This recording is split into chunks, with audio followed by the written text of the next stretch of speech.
سلام به تمام دوستان، من علی صابریان هستم. فیلم کوتاهی رو برای آموزش نرم افزار TSC کلاینت 2 نسخه بتا آماده کردم برای دوستانی که در کلاس‌های تحلیل تکنیکال شرکت کردن تا بتونن به راحتی از نسخه از نرم افزار استفاده کنن. برای گرفتن اطلاعات تمام نمادها باید نمادهای سمت چپ رو به سمت راست منتقل کنیم. انتخاب همه این کار رو انجام میده. در مرحله بعد ما وارد تنظیمات میشیم. توی تنظیمات نمایش روزهای بدون معامله رو حالت خیر بذارید.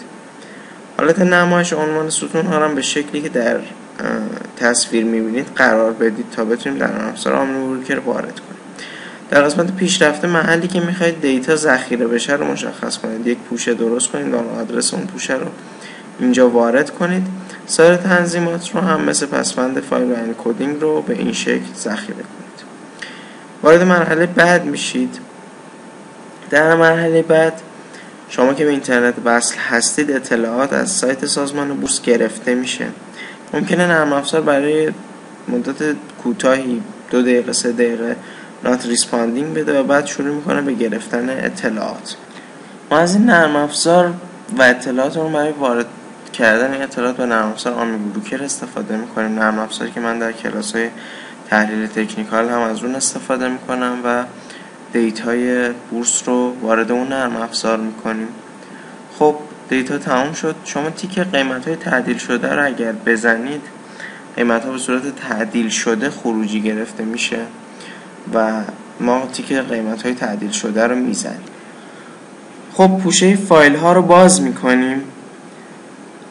در پوشه فایل ها من تعدیل شده رو در پوشه اد قرار دادم. میبینید که تا 28/9 به روز شدن دیتا، بعضا تا 21/9. امروز 4/10 هست و من حالا تولید خروجی رو که بزنم دیتای ما به روز میشه. این مرحله رو سریعتر فیلم رو رد میکنیم تا به انتهاش برسه. من توضیحات لازم رو بدم. خب دیتا به روز شد. حالا پوشه فایل ها رو اگر باز کنید میبینید اینجا دیتا تغییر نکرده چون من زدم تعدیل شده ها به روز بشن. پوشه تعدیل شده ها را که من ADDD قرار دادم باز کنیم. میبینیم که بله تا 4/10 دیتا به روز شدن و یعنی تا امروز دیتا تعدیل شده به روز شد. برای گرفتن دیتایی که تعدیل نشده من این تیک رو بر میدارم، مرحله قبل رو میزنم و دوباره مرحله بعد دوباره دیتا گرفته میشه اینجا سریعا.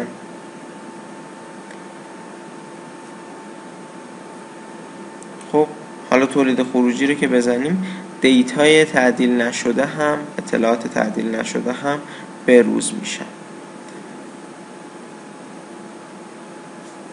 خب پوشه فایل ها رو باز میکنیم. میبینیم بله دیتای تعدیل نشده هم تا 4/10 به روز شده. همچنین دیتای تعدیل شده هم به روز کرده بودیم و در نهایت خروج رو میزنیم. ممنون که به این ویدیو توجه کردید. اگر علاقه به آموزش های اقتصادی، دوره های تحلیلی دارید حتما به سایت تحلیل ها سر بزنید و این دوره ها رو ببینید، محتواشون رو و از اونها استفاده کنید. به امید دیدار. خدا نگهدار.